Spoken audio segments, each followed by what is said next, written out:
The Feyachi Fettuccine Reflex sight. D, green in one sight. New. 16-ish bucks off of Amazon. There are tons of little copy pastas of this all over Amazon, pretty much made by the same retailer, but just relabeled by different people. This one had the least branding on it and was the cheapest. So, yeah, why not? I went for this one. Made in China.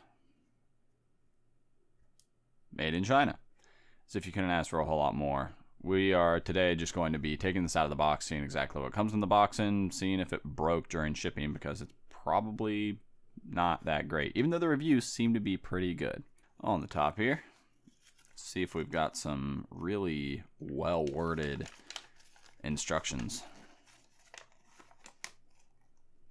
Surprisingly, the instructions aren't horribly worded. I mean, they're at least comprehensible instead of being strange Chinese English. They included a microfiber cloth, which is very kind of them. 2 batteries.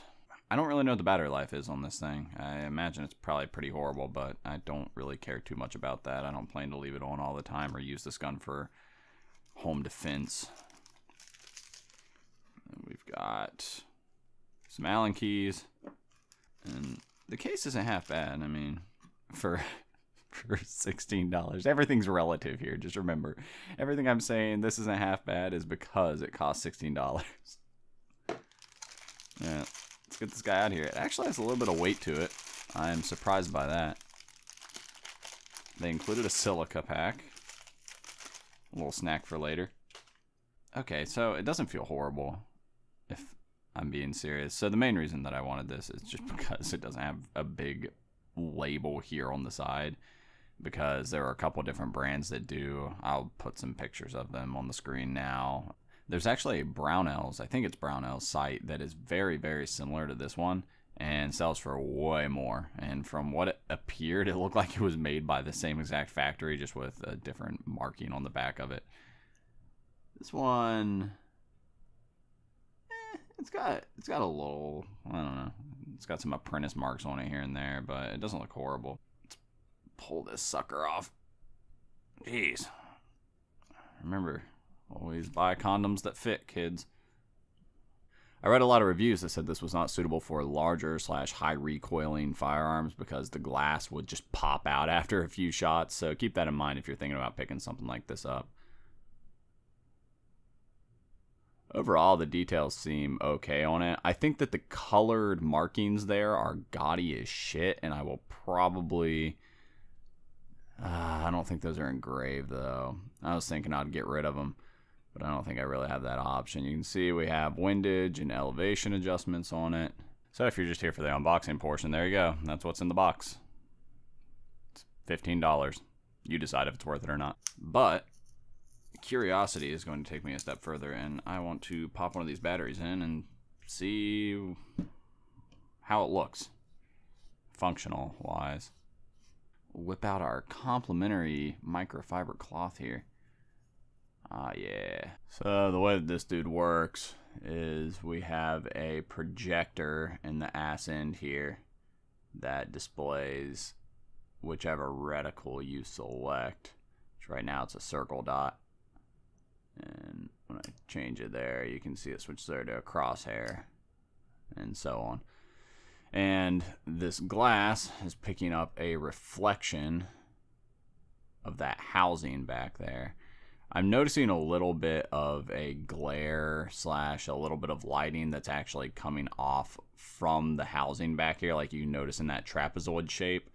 I'm noticing a little bit of reflection showing residual light that's escaping to the area surrounding the reticle, but it's not horrible. Let me see if I can get this thing to focus on the dot itself. My camera's not very good at that sort of thing. So a little bit telling, actually. Now that I've turned off the lights in here, even on the lowest setting, this thing isn't very friendly usage in low light. You can see a very, very distinct noticeable reflection of the housing and the projector rather than your objective beyond the lens. So, like I said, this isn't like a home defense gun for me, but if you're planning to buy this for home defense, first off, fucking spend more money. Don't buy something like this for home defense. But secondly, don't expect it to be good for low light conditions. It's very, very much just straight reflection of the housing inside there. And you can even see it in this exact setting. I'm having an issue getting it to focus properly, even in highlight settings.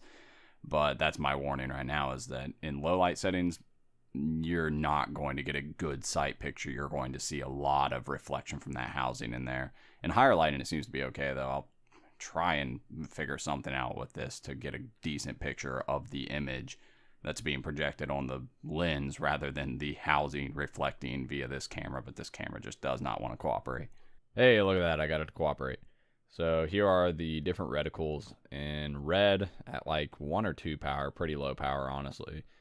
And then I also include the circle dot in green at 1 power and then 5 power for brightness. I also included some footage here of the gun that I put it on, which was a GSG 522, which is an MP5 clone, essentially.